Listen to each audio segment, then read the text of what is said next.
Thank you so much. Okay, I'll make the submission. Okay. So, Chairperson, let me express my appreciation to your esteemed committee for inviting the Minister of Technology and Science to deliver an oral submission in respect of the recommendation by our ministry for the government of the Republic of Zambia to ratify African Regional Cooperative Agreement for Research, Development and Training related Nuclear Science and Technology, or AFRA Agreement, as part of the consultative process. The memorandum is structured as follows. Number 1, background. 2, rationale to ratify the agreement.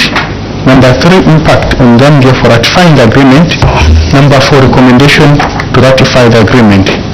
The background, Chairperson, is that the African Regional Cooperative Agreement for Research, Development and Training related to Nuclear Science and Technology, AFRA, is an intergovernmental agreement established by African member states to strengthen and enlarge the contribution of nuclear science and technology to socio-economic development on the African continent. Despite having ratified the agreement, Zambia has been a standing member of this organization and has been an active participant in a number of programs. The African Regional Cooperative Agreement for Research, Development and Training related to Nuclear Science and Technology entered into force on 4th of April 1990 under the auspices of the International Atomic Agency, or IAEA. The agreement provides a framework for African member states to intensify their collaboration on research, development and training activities in various areas involving radiation protection, nuclear medicine, nuclear agriculture, nuclear energy and nuclear safety and security. The agreement also provides a platform for member states to share knowledge and expertise in nuclear science and technology and to strengthen collaborative on regional and international projects. Chairperson, its scope covers a wide range of peaceful applications of nuclear techniques and contribute to the achievement of national and regional developmental goals. Its purpose is to promote and coordinate research, development and training related to nuclear science and technology in Africa. Currently, AFRA is composed of 38 member states from Africa and has 4 main objectives. Number 1, to promote the development and use of nuclear science and technology for peaceful purposes, in particular in the field of health, agriculture, industry, energy and environment. Number 2, promote cooperation among member states in nuclear research, development and training. Number 3, promote the exchange of information and experience among member states in nuclear science and technology. And number 4, to assist member states in the development of national infrastructure for safe and secure use of nuclear technology. In terms of the rationale, Chairperson, as the member states of the IAEA and the state party to the Non-Proliferation Treaty, Zambia has been at the center stage of utilizing nuclear science and technology for peaceful purposes in a manner that is safe and secure in order to prevent accidents and to protect the public and the environment.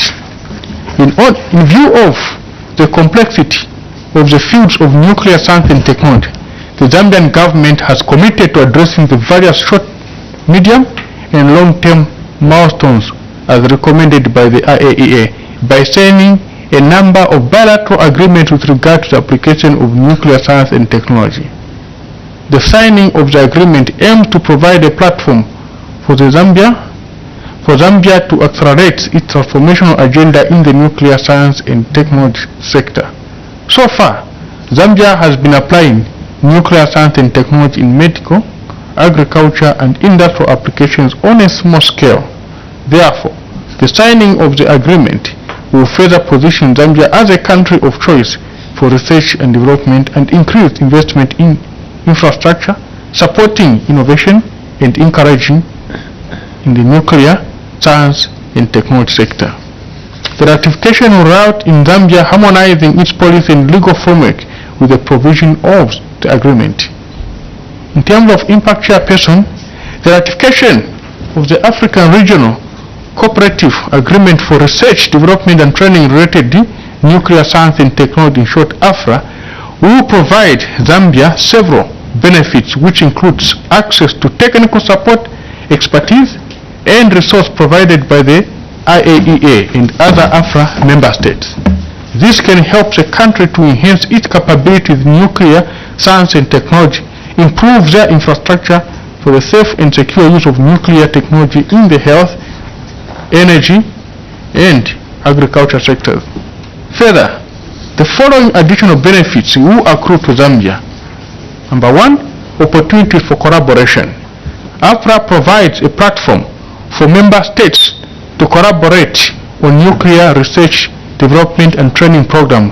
Zambia is already benefiting from these programs, and therefore ratifying the agreement will scale up Zambia and other member states' beneficiation, as well as share knowledge and experience, exchange information and data, and participate in joint projects and initiatives. Number two, access to funding.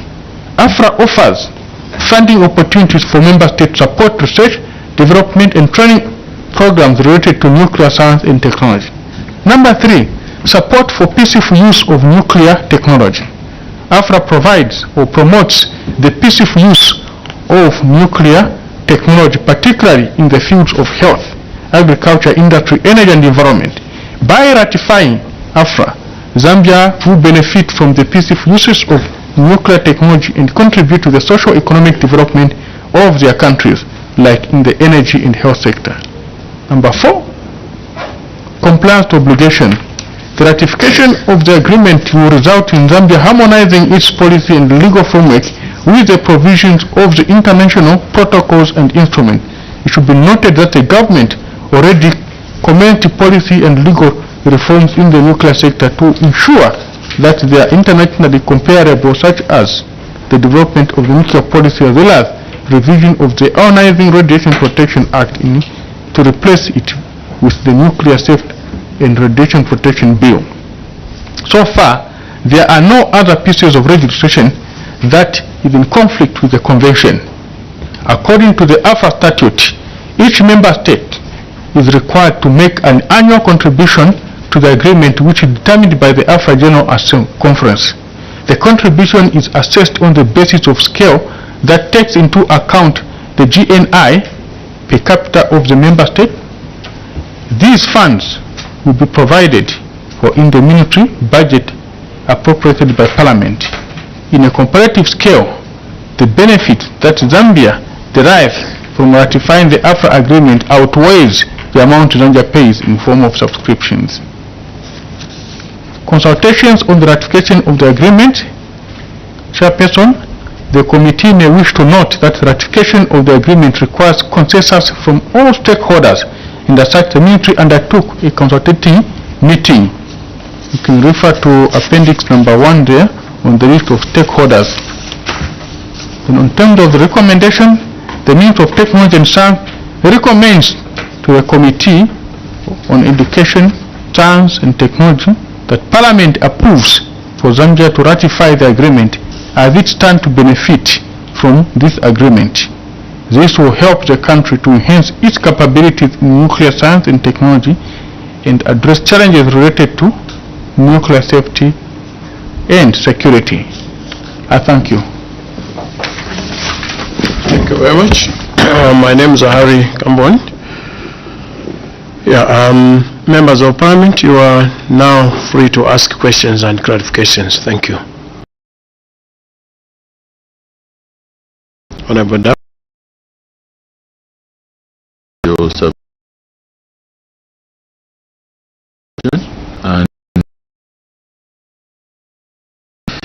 But we have few concerns that other stakeholders who are also part of this process, they have submitted saying there is a need for critical analysis particularly on the cost benefit of this ratification, if at all we go ahead and do the ratification. Then there was another concern which they said we should also look at the realignment of our national policies. Are we in line with what we want to ratify to, so that we are not in conflict with our local laws? Although I've heard something that we have alluded to, but I wanted to hear more, because we just talked about something to do with the local laws and something like that. So those, Chair, are my two comments. I submit. Honorable Smuzinga? Thank you. You may not, the consent, you may not. Thank you. Thank you, PS, for a very good presentation. May I take you, PS, on the rationale? And the last part says the purpose says the technology for peaceful purposes in a manner that's safe and secure in order to prevent accidents and to protect the public and the environment. I think this is, it talks about members of the IAEA, and then we want to ratify AFRA. Now, I think the concern, PS, is that how safe is our environment currently? Because what we get now from Muntanga mine in Savonga, and where they are mining uranium, I think the information that we are getting from there, I think there's been a lot of radiation emissions, to the extent that quite a number of men in that area have become impotent. I don't know what your comment would be.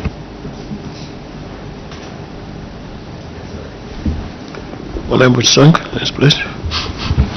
Grateful Chair. Firstly, Chair, I just wanted to seek clarity from the witnesses. There was reference to consultation on the ratification of the agreement in clause 6, I think, of the submission, and they referred to an appendix 1, which unfortunately is not a part of what has been submitted. I don't know whether it's only me or whether the other members have gotten an appendix. If it's appendix 1, yes, it's not there. It would be of help, Chair, if we are accorded that extension. Okay. But my concern is on our international obligations as a nation, with the consequences of ratifying this agreement. We are currently members of the International Agency for Atomic Energy. I think we have certain obligations to that institution. You advise the committee that the initiative of coming up with AFRA actually came from the IAEA. I just want to find out, from a standpoint of yourselves as government, what will be the ramifications of us ratifying this agreement vis-a-vis our obligations as a state party member to the IAEA as well as to AFRA. Thank you, Chair. I think you may answer the questions. Thank you, sir. Yes.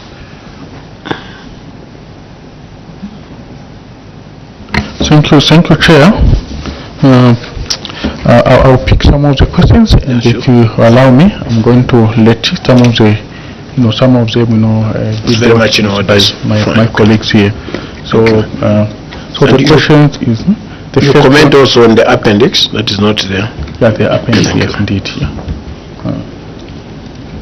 Yeah. So the first one related to the need for critical analysis on the cost benefit analysis there.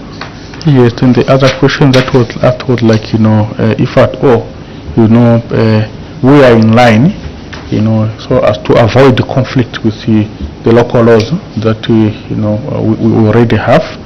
And then the other question that came from Honorable Member of Parliament for Gwembe was like, how safe are we? Is our environment? And then there was an issue concerning, the appendix that is missing. And then also, what would be the ramification of being a member state, to AFRA, when we are also, a member of IAEA, and then, what really benefit would we get there, out of that? I hope you know that. I hope I've captured the questions correctly. Okay, thank you so much. Yes, Chair. So I begin with the need for critical, analysis on cost-benefit analysis. I think we have done our bit there, because like we mentioned that we have been members, but how the membership has been happening is that after some time there, it expires, so you have to actually renew the membership. And during the time when we have actually been members of AFRA, we have actually benefited some equipment that has been donated to us. Radiation Protection Authority has actually received some equipment whose value comparable to how much money we have been contributing ourselves, far much exceeds that. So it is our considered view as a minister of technology and science that being a member brings a good number of benefit to us, even from that front there. The other issue that you have to mention is actually an issue which also tackles the question partly that the Honorable Member of Parliament for Gumba has asked: how safe are we in our environment there?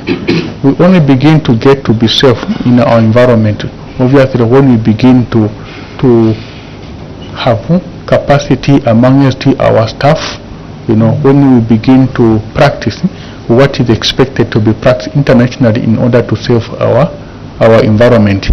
We may not have the full knowledge on our own on how to keep the environment safe, but by being member states to start up of organization like AFRA there, it means that we are even going to learn more, and that will even help us to even make our environment safe. So when we look at it ourselves, from our analysis, yes, we feel that what we have done justifies us going ahead to ratify, and become a member state, to renew our membership and ratify our. Besides, if at all at some point we realize that we are no longer getting any benefits from there, we are still very much free to actually withdraw. It's not like the moment we tie ourselves, we ratify, we have tied ourselves for good. If at all at some point we realize that we are no longer getting the benefits that we had seen at some point there, we are actually very much free to walk away from, from this agreement. Then the issue to do with whether we are in conflict with local laws, like I had submitted there, we had tried to review from our side there, and we don't see any law that we are going to be conflicting by ratifying this. We feel that all the laws not to be offended. However, if at all there is still need for us to even take it further, we are still able to to do some further consultations around it, but we strongly feel that there is no law that is actually going to be offended if at all we did what we went ahead with. What we consulted about 22 stakeholders. Yes, I think I'm just being shown the list by my colleagues from here, who we sat with in order for us to evaluate this piece, if at all it would actually be in a conflict, and then I think we agreed that it would not actually be in conflict. Then the other question concerning the appendix that is missing, I will let my colleagues, I think Department of Planning, who submitted that, so that maybe they can help us to that. Alongside, I'll also be asking from the technical department to pick the last question that Honorable Member of Parliament Lukasha did ask on what would be the ramification of being both a member of AFRA and even IAEA, so that our colleague is going to answer. So before you can come in, I'll let planning to help us, if you allow. It's all right. It's all right. Go ahead. They can help us address the issue of the appendix that is missing. That's submission. Thank you. Thank you so much, PS, and thank you so much, Chair. As regards to the question whether we submitted the appendix or not, as the PS indicated, we consulted various stakeholders and the number is the number of stakeholders that we consulted is 22. And in terms of the resolution was in affirmation. They actually agreed that government can proceed to ratify the agreement because it is in line with the current trends in the area of science, technology and innovation, and also to conform with the international instruments and the protocol. And as we are aware, when it comes to the issues of nuclear energy, there are so many aspects that Zambia can benefit, like even in the area of energy as we stand now. So the appendix was submitted together with the main document. I think it is basically just the issue of ensuring that it is presented before this committee. But we are going to liaise with the secretariat so that the appendix is given to the committee. I submit, Chair. Thank you so much. Thank you. Thank you very much, Chair. In terms of obligations, what it is that when we ratify this agreement, it means that we are committing ourselves to use nuclear technology for only peaceful purposes, like in health, agriculture and environmental protection. But if we attempt to use nuclear technology for military purposes, then it means that we'll be violating the provisions of this agreement. Chair. I submit, Chair. Thank you.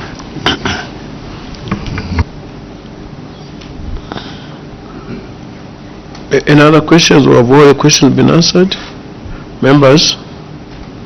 Yes, Honorable Son. Yes. Just for the clarity, Chair, the question was in two-pronged. I think it's been answered in one way regarding our obligations under the AFRA agreement, but we would also continue to be members of the IAEA.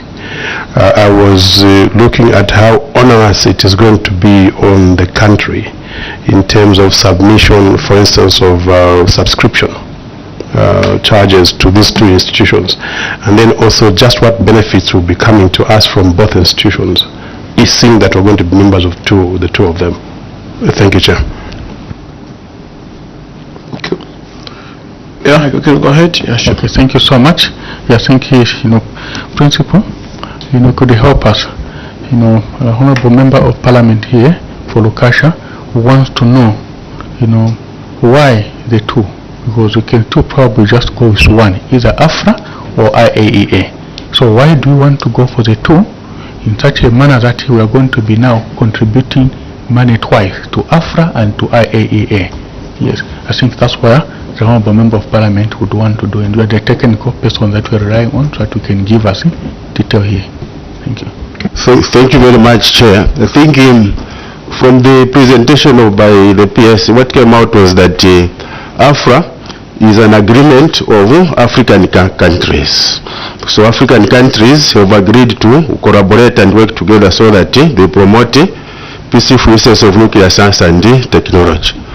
But the International Atomic Energy Agency is a United Nations body which supports peaceful applications of nuclear science and technology globally. So again here, what it is that AFRA operates under the sponsorship of the International Atomic Energy Agency. So I think that is my submission, Chair. I think just on that one, I don't know, maybe I didn't understand it properly. So there are two membership. So we are members of the African one, isn't it? Yes. So is it Africa now that is a member of that one? It takes the whole group, or these African countries again are members of the other one? Yes, Chair. What it is that for a country to qualify to be an AFRA member state, first it must be a member state of the International Atomic Energy Agency. Once it is a member state of the International Atomic Energy Agency, then that country qualifies to become a member of AFRA. Yes, Chair. So you can be a member of the international one and then you leave the African one? Yes, you can do that. You can just be a member state of the IAA without being a member state of AFRA. But then the challenge is that when you are not a member state of AFRA, it means that you are limiting yourself. It means that you cannot collaborate with other African countries. Yes, I submit, Chair.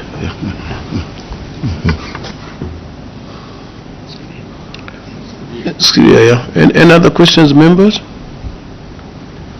I don't know other questions. We've come to the end of this meeting. May I take this opportunity to thank you very much, PS. Your contributions are always very varied, and we'll submit them accordingly.